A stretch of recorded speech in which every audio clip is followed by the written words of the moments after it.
players like Carlos Brathwaite and not Carlos Brathwaite. Remember the name. Craig Brathwaite, the complete opposite to 4-6. Forget the name. Forget the name, yeah. Hello and welcome back to the Cricket Nerds podcast. Today I'm joined with James. How are we, James? I'm excellent, thanks. How about you? Yeah, pretty good. And Benj, how are you? Yeah, I'm good, thank you. Ready to get back into more cricket chat. Yeah, well, that's our channel, isn't it? We chat about cricket. And today, you've been seeing a lot of IPL recently. Today, we're going to be talking about some Test cricket that's been going on, because there has been a lot going on. There's been series between India and Sri Lanka a few weeks ago. There's a current series between Australia and Pakistan. And there's also the current series of England-West Indies, which we probably have more to talk about, given that the Australian-Pakistan series has been dull, maybe. I don't know. Let's get into that one first then. James, what's your opinions on the Pakistan-Australia series so far? So it's been a flat pitch. In Pakistan, make very good motorways, and it would appear they've just built a stadium around one and said this is a good test venue. So there's been batting for days, but some interesting things. Like it's been. Yeah, and I'll say this, as an England fan, it's been nice to see Usman Khawaja do really well, because, his family came from Pakistan, moved to Australia, and he's, gone back to like his family's roots, and he's done really well. I think he's had 2 90-odd scores and then a century as well. Kind of like, that's rough, to fall in the 90s twice in a series. But yeah, no, he's batted out of his mind. I think on the whole, you've seen a lot of really good batting, but it's a surface that's really helping the batters. Someone that's really piqued my interest has been this new young Pakistani quick. I'll just get his name because I can't remember what it is. Naseem Shah. That is the one. Yes, Naseem Shah. Yeah. He's been really good. I think he's only 19 as well. And yeah, he only just turned 19. Yeah, he's very quick, and he took like 3 wickets in the last game. So, big props to him. I don't know what you think, Benj. They've just built the M25, but in Lahore and Karachi, it's ridiculous. Steve Smith, maybe he's one to highlight. Good old smudger. Another test match, another Steve Smith 50. Another Steve Smith not getting 100. He seems to be going through a phase where he's struggling for his batting at the minute, which, be good if he could do that when he's playing against England. But it doesn't matter.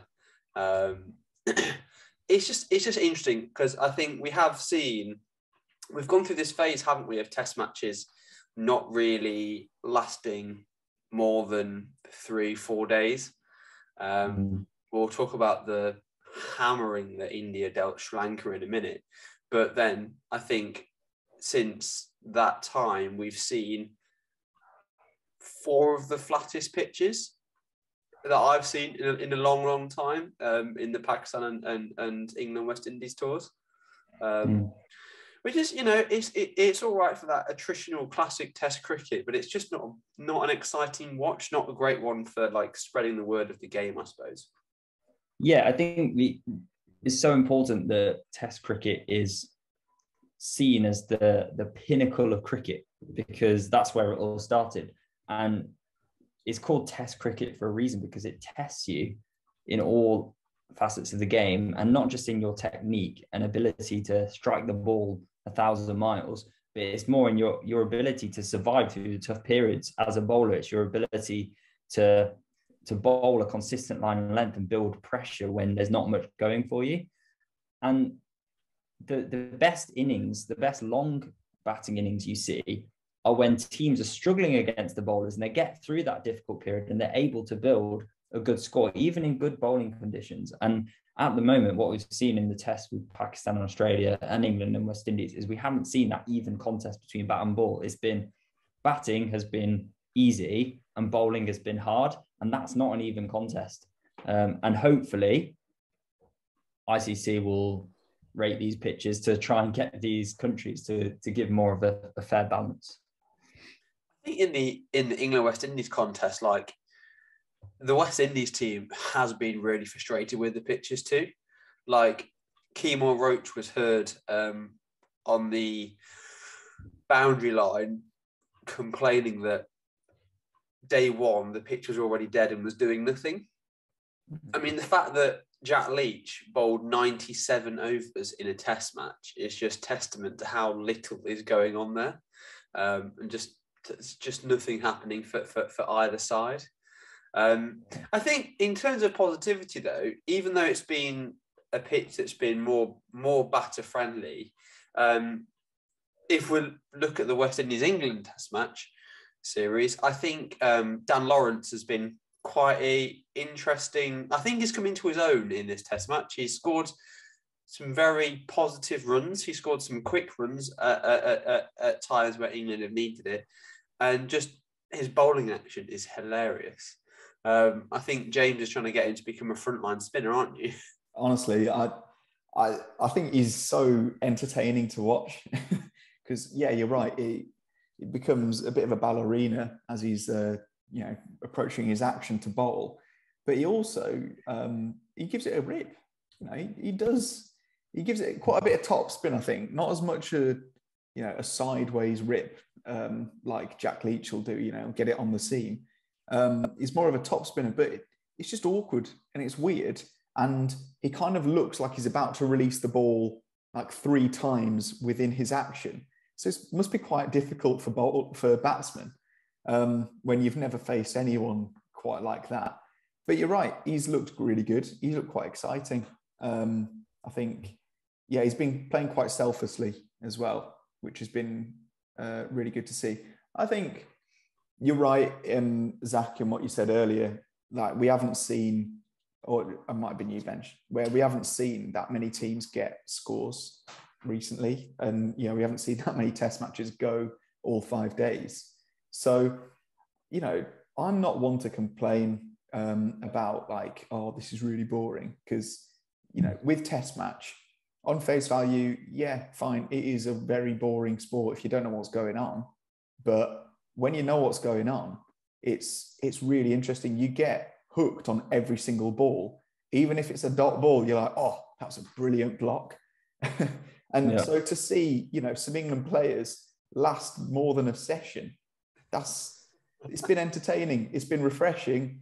And it's a bit encouraging because you think, okay, we are producing some players that can last some time in favourable conditions against, probably the weakest side in the top 8 at the moment.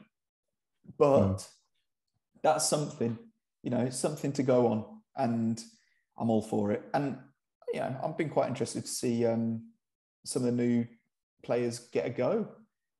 What do you think about the bowlers, Zach, that we've tried out? It's a massive thing at the moment, isn't it? Of where England have left out Jimmy Anderson and Stuart Broad, and it's created all this, not animosity toward the selectors. I don't think it's animosity, but there's kind of like surely there's no reason why we shouldn't play them because they're still at the top of their game. They're proving year on year that they're getting better. So why drop them?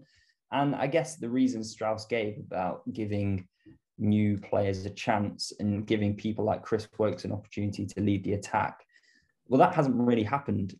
Chris Woakes hasn't been himself.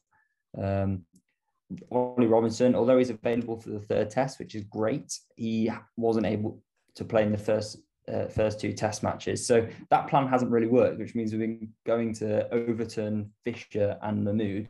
And I was so happy that Fisher got his first wicket. That was an awesome moment off his second ball in Test cricket. But I thought Mahmood was very impressive, and he's definitely one for the future because we produced fast bowlers. I called it, didn't I? Yeah, you did. We've seen fast bowlers for England like Jofra Archer, Mark Wood, Ollie Stone. They just get injured all the time. But Mahmood, he can bowl consistently above 85 miles per hour. He's got a good repeatable action. He's not got that much risk about injury. I don't want to jinx anything, but yeah, it's great to see, and I'm excited to see what he does away from home, at home. He's just a point of difference, isn't he? And that's what we've needed for a long time. So yeah, the only thing I would say is I want to see Matt Parkinson in the next test. yes, Because Yes.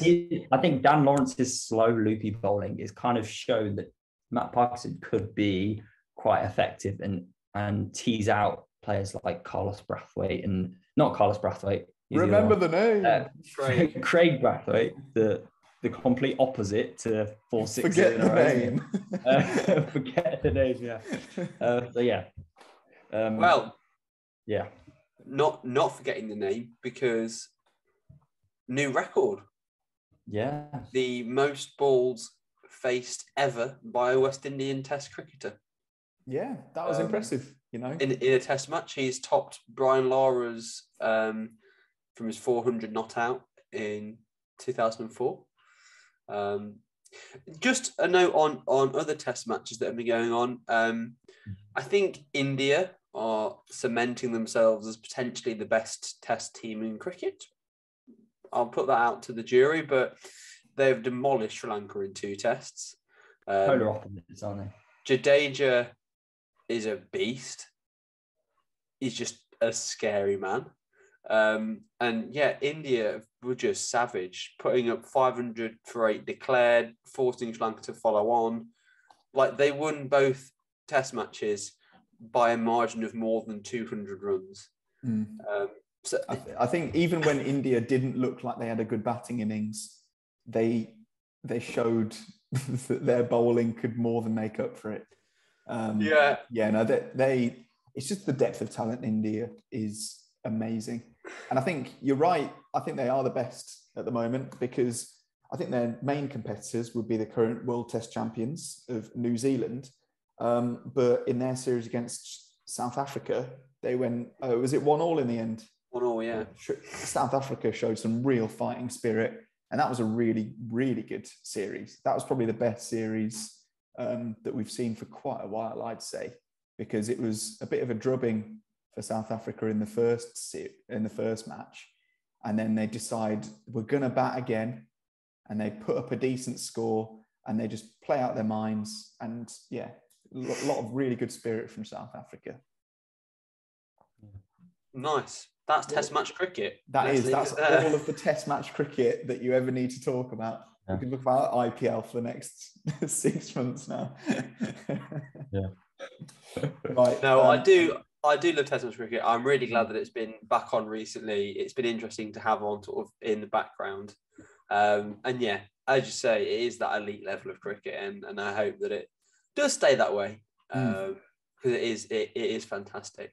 Yeah. Let's wrap up there. Anything to tell the viewers, James? I want to say, let us know down below if you want us to talk about more Test cricket and or other cricket. Because, I mean, yeah, we've been focusing quite a bit on IPL because there's a lot to talk about. You know, it's a brilliant tournament, but we also, you know, really like other cricket. So we will talk about it, but just if you hate it, then we might talk about it a bit less. Please subscribe. We're so close to 100. And subscribe to or follow our social medias. We are at Cricket Nerds Pod. And leave questions down below. You know, we like talking to you guys. So I think that's everything, isn't it? Is it? I think so.